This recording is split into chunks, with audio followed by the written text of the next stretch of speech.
మీరు ఆడదెయ్యం గురించి మగదెయ్యం గురించి వినే ఉంటారు. కానీ ఈరోజు మనం చెప్పుకోబోయే స్టోరీ ఎవరిదో తెలుసా? ఒక ట్రాన్స్జెండర్. అవును, నేను చెప్పేది నిజం. ట్రాన్స్జెండర్ దెయ్యం గురించి నేను విన్నాక నిజంగా చాలా ఆశ్చర్యపడ్డాను అండ్ భయపడ్డాను కూడా. అసలు ఆ ట్రాన్స్జెండర్ ఎలా దెయ్యమైంది? మరి లేట్ చేయకుండా స్టోరీ స్టార్ట్ చేద్దామా? ఈ స్టోరీ మనకు ఒక సబ్స్క్రైబర్ సెండ్ చేస్తారు. నా పేరు స్నేహ, మా అమ్మ నాన్న ఇంకా చెల్లి. ఇదే మా అందమైన కుటుంబం, చింతలేని కుటుంబం. నాకు అప్పుడు 12 years. నాన్న ఏమో గవర్నమెంట్ టీచర్, అమ్మ కూడా టీచరే, కాకపోతే ప్రైవేట్ టీచర్. నేను పుట్టక ముందు జాబ్ చేసేది, కానీ మేము పుట్టాక మానేసింది. ఇంకా మా బాగోగులు చూసుకోవడానికి ఇబ్బంది అవుతుందని. మా గ్రాండ్ పేరెంట్స్ విలేజ్లో ఉంటారు. అయితే అప్పుడు నాన్నకి జాబ్ ట్రాన్స్ఫర్ అయింది వేరే ఊరికి. నాన్న అప్ అండ్ డౌన్ చేసేసరికి లాంగ్ అవుతోంది కాబట్టి ఆ ఊర్లోనే ఒక రెంటెడ్ హౌస్ చూశారు. అడ్వాన్స్ కూడా పే చేశారు. ఊరు కొత్త కాబట్టి ఆ ఇల్లు మంచిదో చెడ్డదో కూడా తెలియదు. నాన్న వెళ్లి అన్ని చూసుకుని వచ్చి ఇంకా మమ్మల్ని అండ్ సామాన్లని కూడా తీసుకెళ్లారు. ఎందుకో ఆ ఇంటిని చూస్తుంటేనే ఒక నెగిటివ్ ఫీలింగ్ వచ్చింది మా అమ్మకి అండ్ నాకు కూడా. కింద వేరే ఆంటీ వాళ్ళు ఉన్నారు, పైన మేము ఉంటాము. ఆ ఆంటీ వాళ్ళు కూడా రీసెంట్ గా వచ్చారంట. ఇంకా సామాన్లని సర్దుతోంది అమ్మ. నేను కూడా అమ్మకి హెల్ప్ చేశాను. దగ్గర 12:30 అవుతోంది అర్ధరాత్రి. నాన్న అండ్ చెల్లి పడుకున్నారు.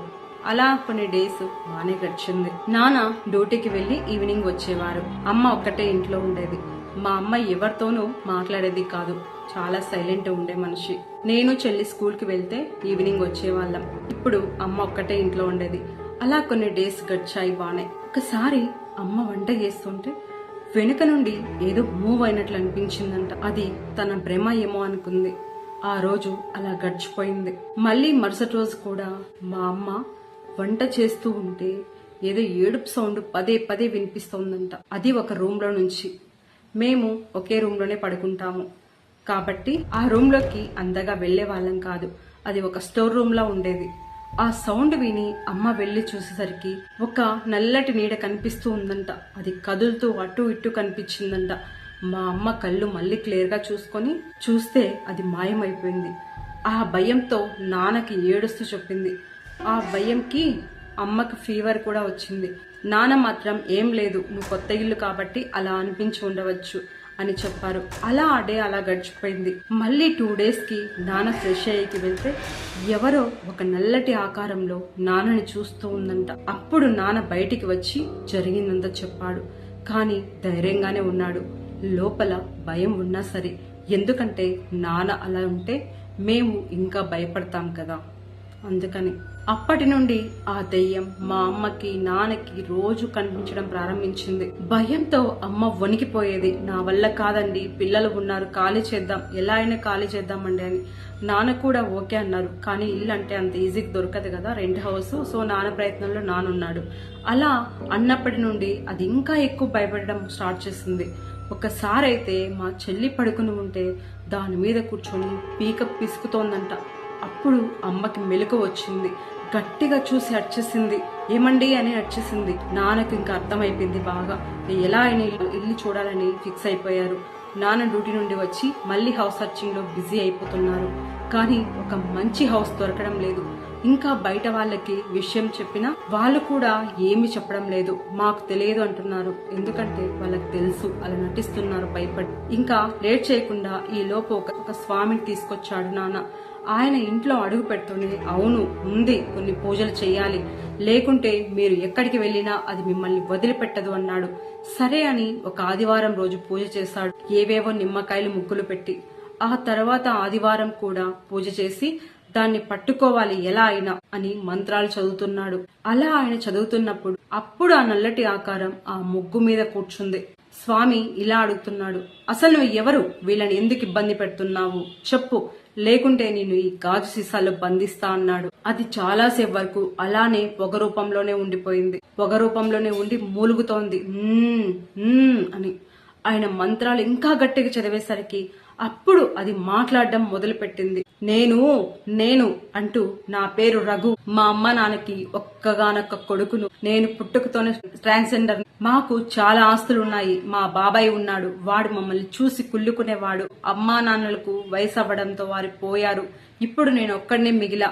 మా బాబాయ్ మెల్లగా నా దగ్గరికి వచ్చి మాయమాటలు చెప్పి మేం చూసుకుంటాం రా అని నన్ను వాళ్ళ ఇంటికి తీసుకెళ్లారు. బాగా చూసుకున్నట్టు నటించారు. నేను ఏమో ట్రాన్స్జెండర్ ని కావడంతో వీడు చస్తే ఆస్తి మనకి వస్తుందని దురాశతో సొంత అన్న కొడుకన్న జాలి కూడా లేకుండా నన్ను చంపేశారు. ఒక రోజు రూమ్ లో నేను నిద్రపోతున్నప్పుడు నా ముఖం మీద దిండు పెట్టి చంపేశారు.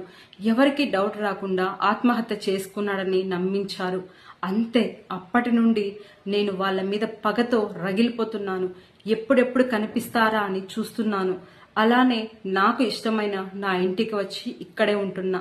వాళ్ళు ఎప్పుడైనా రాకపోతారా అని చూస్తున్నా. కానీ వీళ్ళు రాకముందు చాలా మంది వచ్చి ఇల్లు ఖాళీ చేసి వెళ్లారు. అది తెలుసుకున్న మా బాబాయ్ వాడికి అర్థమైపోయింది నేను ఈ ఇంట్లో ఆత్మగా ఉన్నానని, వాడు నా కంట కనిపిస్తే నేను చంపేస్తానని. అందుకే అతను ఇక్కడికి రాకుండా అన్ని ఫోన్లోనే మాట్లాడేవాడు అని ఆ దయ్యం చెప్పింది. సరే వీళ్ళు నీకేం చేశారు అని అడిగితే, ఇది నా ఇల్లు, నేను మాత్రమే ఉండాలి, కాదు అని ఎవరైనా వచ్చినా ఉన్నా నేను వాళ్ళకి కనిపిస్తూ భయపెడతాను, చంపేస్తాను అని ఆ దయ్యం చెప్పింది. ఆయన కొన్ని పూజలు చేసి దాన్ని కొన్ని రోజుల పాటు కట్టడి చేశారు. ఒక మాట మాత్రం అన్నారు, నేను ఇప్పుడైతే దాన్ని కట్టడి చేశాను, కానీ అది శాశ్వతంగా ఉండకపోవచ్చు. మీరు వెంటనే ఇల్లు ఖాళీ చేసి వెళ్లిపోండి, లేకుంటే మీ ప్రాణంకే ప్రమాదం అని, అది చాలా డేంజర్ అని చెప్పి వెళ్లిపోయారు. ఇంకా నాన్న ఏదో ఒక ఇల్లుని చూశారు.